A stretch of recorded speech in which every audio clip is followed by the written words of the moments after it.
I am not a licensed therapist. I'm just a mom. I'm a mom that has some ADHD and some trauma from my childhood, and I'm raising children who have trauma and ADHD. And I set off on a journey. It started over the beginning of the winter as we were moving, and I was overwhelmed, so overwhelmed with the move and everything, that we had to find some things that would work better, especially as we're starting fresh in the new house. I wanted to go into it with a fresh perspective, ways to manage some of the chores and behaviors that we have. Because we could clean the living room perfectly and it would look amazing. And then 5 minutes later of the kids being in there, socks are kicked up underneath the couch, socks are kicked up underneath an end table, and then some socks are just left laying in the middle of the floor. We change our clothes, and I can't get the boys to go change in a bathroom. They would prefer to just strip off and leave clothes strewn from one end of the living room to the next. They eat a snack and throw the trash down on the floor, and it's overwhelming. I started some new practices, and I did a lot of reading news about bad behavior. I highly recommend that book. Highly recommend that book. A lot of amazing tips in it. That information was laid out in the book. It was like lightning bolts. It was like taking and connecting a dot from one thing you knew over here to another thing over here and drawing that line finally for your brain. We are doing that I've already noticed a huge difference just in about 2 months of trying some of these things. Number one, when they walk through the door after school, we have a happy moment of hugs and kisses and how was your day? And then they say, well, can I have TV or can I have my tablet? No. You need to straighten the living room from this morning when you guys were going crazy. You need to kind of straighten that up. I've left it just the way it was till you got home from school. Or you need to go upstairs and gather your dirty clothes and bring them down to the laundry room so that way I can do laundry tonight. And I lay out and I have a specific task that won't take them more than 10-15 minutes to do if they just go in there and do it. So what started to happen then is they would come in and they would say, what's our task? What do we need to do in order to get our device or to get our screen time? And so they started to anticipate and look forward to, they were going to have, instead of coming in and it being like, oh, I'm not going to do this today, but I'm going to say something else here.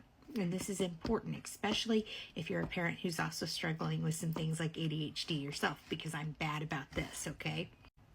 And so on that one, what I'm going to talk about is if you're having a disorganized day, a scattered day, your brain is not functioning, you've got your focus on your job or dinner that's coming up or an event that you guys are going to go to that evening, or like I started to get excited and look forward to our gymnastics days. That's our task. And I'd say, you know what, we're going to take a day off today. You can go ahead and have your screen time because I didn't prepare a task today. But when you start to slip into that, let me tell you what happens with their ADHD. They start to forget that they're going to have a task when they come in. So they start to come in and just pick up the screen again or just get on the screen again. And then the living room is still messy all around them and they don't notice. Extremely important that you stick to the routines that you set and you stick to the assigned chores. Okay, I'm not going to ask them to sweep and mop my floor. I'm not going to ask them to do that. That doesn't even make sense, especially at 9 and 7 years old. I'm going to look for a task that is something that they can manage and that is 80% a task that's even there because they created that task. The other 20% is just like family tasks that we all kind of create, right? So laundry, we all kind of create it. But so what I do is I'm going to do the wash and drying and the folding. And so what the boys' responsibility is to go gather up the dirty clothes, even in my room. They go get my hamper and they take it down to the laundry room for me. Then I wash and dry everything. I carry it upstairs. I fold it and I get it all put in baskets. And then I put it in their basket. And then their task then is to put the laundry away. And I put my own laundry away, but I do not put away the family towels or linens because there's a big linen closet. They know where it is. They know they can clearly see the organization in the linen closet, so they can add the blanket to the blankets, keep them very relevant to their day-to-day needs so that they understand why they have to do the task. Have to keep it routine. This has helped us It has helped us tremendously. It has stopped a lot of our problems. Second thing that I have to do, stay calm. Stay calm. I don't care if I have to repeat, no, you need to go get the laundry 20 times. Stay calm. My voice doesn't need to raise. I don't need to get mad. I don't need to get angry. I don't get involved in the why are you going to do it. That's another conversation. What I get is okay, if you want your screen time, you're going to go do this. And I have one who's special needs, and so he will throw a fit. He'll say, I'm not going to clean my room. I don't want to clean my room. Okay, well, if you need to go lay down for a minute and get your emotions under control, I understand. So you can either go lay down for a few minutes and get everything, under control, or you can just go clean your room.